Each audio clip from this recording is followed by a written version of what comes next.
The Young and the Restless Spoilers 1. Diane Jenkins Abbott vs. Michael Baldwin. Old grudges and new betrayals. Diane Jenkins Abbott has always been no stranger to high-stakes gambits. From her earliest days in Genoa's glittering social circles, she learned to wield charm as deftly as a blade, and to guard her ambitions fiercely. When whispers spread that Jack Abbott was acting as a double agent within Jabot's boardroom, many assumed Diane had orchestrated the subterfuge to keep her family's flagship company one step ahead of Newman Enterprises. But behind closed doors, a different story had unfolded. Michael Baldwin, fiercely loyal to Victor Newman, is said to have engineered the scheme that forced Jack into a damaging compromise, offering him lucrative phantom contracts and false promises of control in exchange for intelligence on Diane's moves. When Diane finally uncovered Michael's hand in Jack's humiliation, her fury was palpable. She confronted him in a boardroom showdown that echoed through the marble halls of Abbott Winters, accusing him of breaching their tenuous truce, of hunting her down with corporate predators, and of dragging her husband into Victor's orbit. Michael, for his part, stood unflinching. He reminded Diane that in the ruthless game of power, trust is often a liability, and that Victor had sanctioned every action. "You may despise the messenger," he warned in cold steel tones, "but you cannot deny the message." Diane seethed at his betrayal.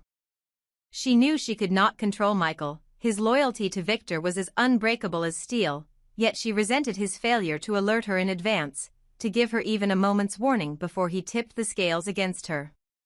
That fissure now runs deep. Diane, once a master strategist, must reckon with the fact that her most dangerous adversary may not be Victor himself, but the man who serves at his side. And Michael, confronted with Diane's wrath, must choose whether to remain Victor's stalwart lieutenant, or to reassess his own alliances in a city where loyalties shift like desert sands. 2. Lily Winters, Amy Lewis Bond, and the enigma of Damian Kane. Meanwhile, in the quieter, but no less treacherous, corridors of Chancellor Winters, Lily Winters prepares for a delicate conversation with her longtime friend Amy Lewis Bond. The topic on tomorrow's agenda? Damian Kane, the brooding son whose recent reappearance has infused Lily's life with both hope and unease. Lily has invited Amy to her penthouse for coffee and confession. Damian has spun tales of how he came to work for the elusive Aristotle Dumas, stories that hover between fact and fantasy, mixing corporate espionage with whispered legends of midnight data heists. To Lily, they sound almost too far-fetched for even the most dramatic soap opera plot. A young man recruited into digital warfare, entrusted with wielding leaks and leaks alone against the mighty Newman machine. Amy, with her trademark blend of pragmatism and empathy, will no doubt counsel caution. She'll remind Lily that love and trust are forged in daylight as much as in shadows.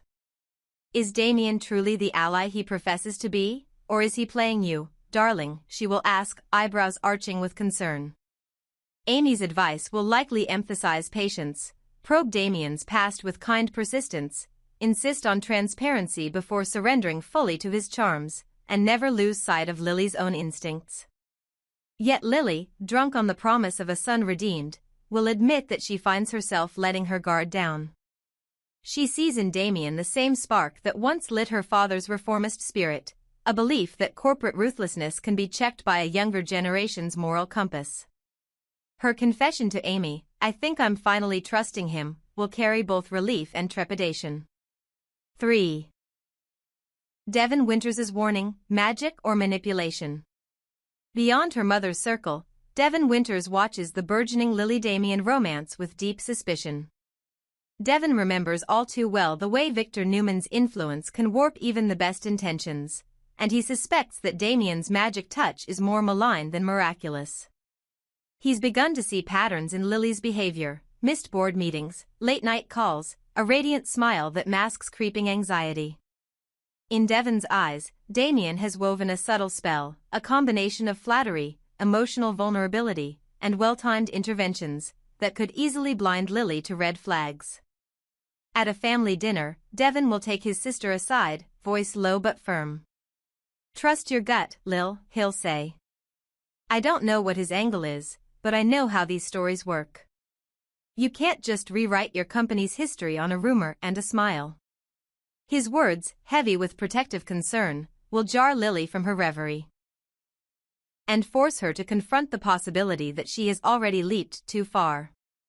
4. The linguistic slip, Audra's fatal Aristotle utterance. Meanwhile, Audra's clandestine campaign against Victor reaches a critical hinge, her inadvertent invocation of the codename Aristotle. In a phone call designed to coordinate the next leak, she let the alias slip, betraying Tucker's carefully constructed masquerade. That moment of intimacy, intended for a trusted ally, now threatens to unravel the entire operation. Audra's heart still races when she recalls the pause on the other end of the line before Tucker responded, "Aristotle, huh?" The code had been forged to strike terror into Victor's heart, a faceless puppeteer who could dismantle corporate empires with a keystroke. But every code, once heard, is one syllable closer to decryption. 5. Nate Hastings, silent guardian or secret betrayer? Unbeknownst to Audra, Nate Hastings overheard that fateful call.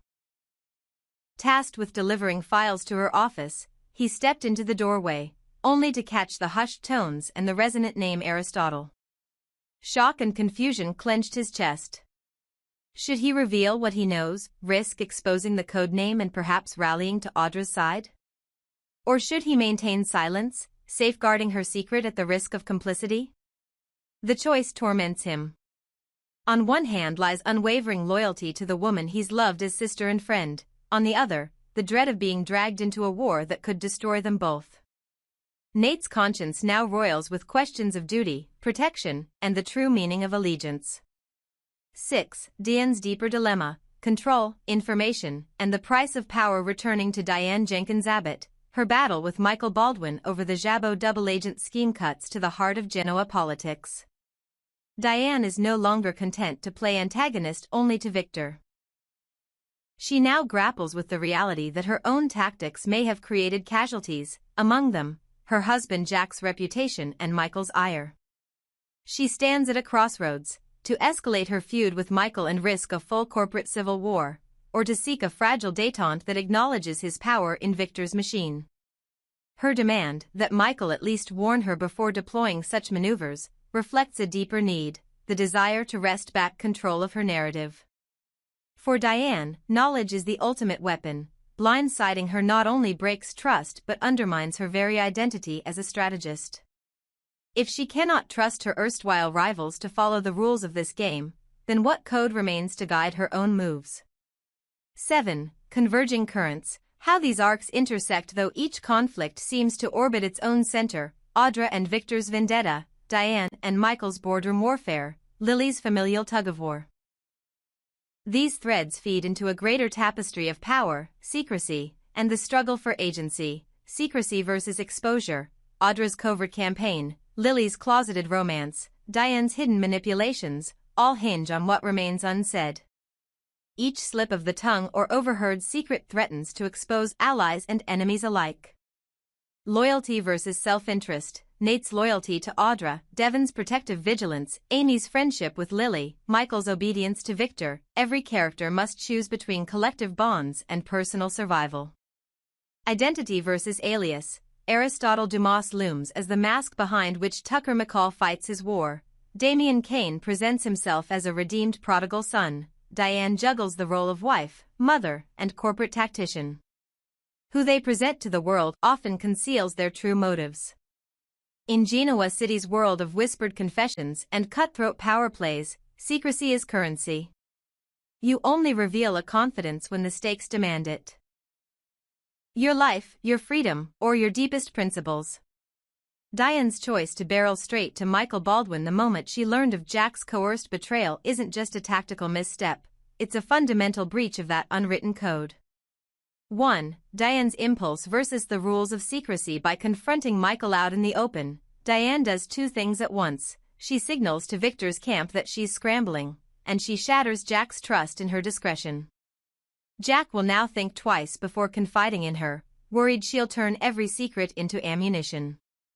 In a city where alliances hinge on absolute confidence, Diane's public accusation against Michael isn't righteous indignation, it's self-inflicted collateral damage. 2. Jack's icy withdrawal. The minute Jack senses Diane's ears everywhere, he'll go quiet. He'll start vetting every word, every glance. Conversations between husband and wife will thin into polite nods and surface-level topics. Diane's overeagerness costs her access not only to Michael's strategy but to Jack's insight into Newman's next moves. In effect, she's boxed herself out of two critical war rooms, Jabot's boardroom and her own marriage. 3. Michael Baldwin's moral quicksand. Michael's position couldn't be more perilous. On one shoulder sits Diane, his longtime friend, demanding warning and respect for her right to know. On the other shoulder towers Victor Newman, whose orders Michael cannot, and dare not, defy without risking professional ruin, or worse. After the Jordan scandal, Michael spent months, if not years, proving his loyalty to Victor. One misstep now could plunge him back into Newman's disfavor. Loyalty to Victor. Victor values Michael's discretion and ruthlessness. If Michael admits he tipped off Diane before executing Victor's plan, he signals disloyalty at the highest level. Victor might strip him of key cases, humiliate him in public, or replace him with someone more reliably ruthless. Be a friendship with Diane, but Diane's wrath is real and personal. She helped Michael in quieter days.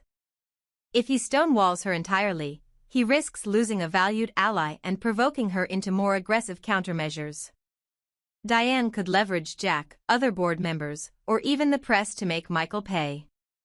4. Likely Michael response. Given the stakes, Michael will almost certainly seek a middle path, an answer that soothes Diane without betraying Victor, empathetic deferral. He'll express genuine regret that Diane felt blindsided.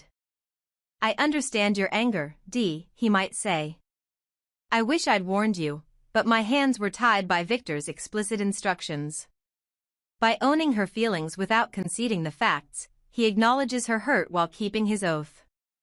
Promise of better communication. Post-victory Michael may promise that once this particular operation is complete, once Newman Enterprises has weathered the storm, he'll brief her on the after-action report. That buys him breathing room now, with the caveat that Diane can't force early disclosure. Subtle redirection. He might remind Diane that this was never just about her or Jack, but about protecting the larger interests of Jabot and Chancellor Winters from Victor's hostile takeover. By reframing the betrayal as a necessary corporate tactic, he can shift the moral focus away from personal hurt to strategic necessity.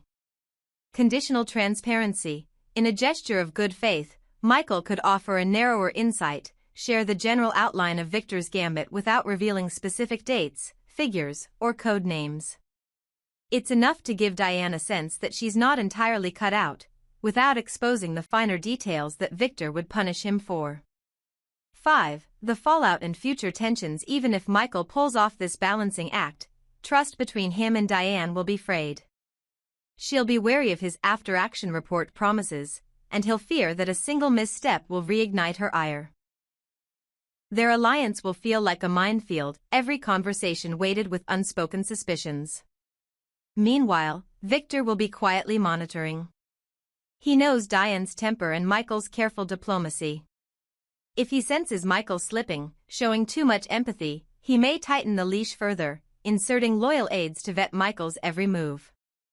6. Broader implications. This drama isn't just about personal relationships, it underscores a Genoa City truth. In the terrain of corporate warfare, the greatest danger can come not from your enemy, but from your friends. Diane's breach of silent protocol weakens her position and drives wedges into her own camp. Michael's moral ambivalence forces him to walk a razor's edge, torn between personal loyalty and professional survival. 7. Final thought. In the coming episodes, watch for Michael's tone and timing when he next meets Diane. If he overpromises, he risks Victor's wrath.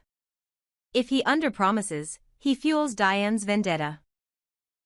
His choice will reveal not just his strategy, but the fragile architecture of trust that holds, or shatters, the alliances in Genoa City.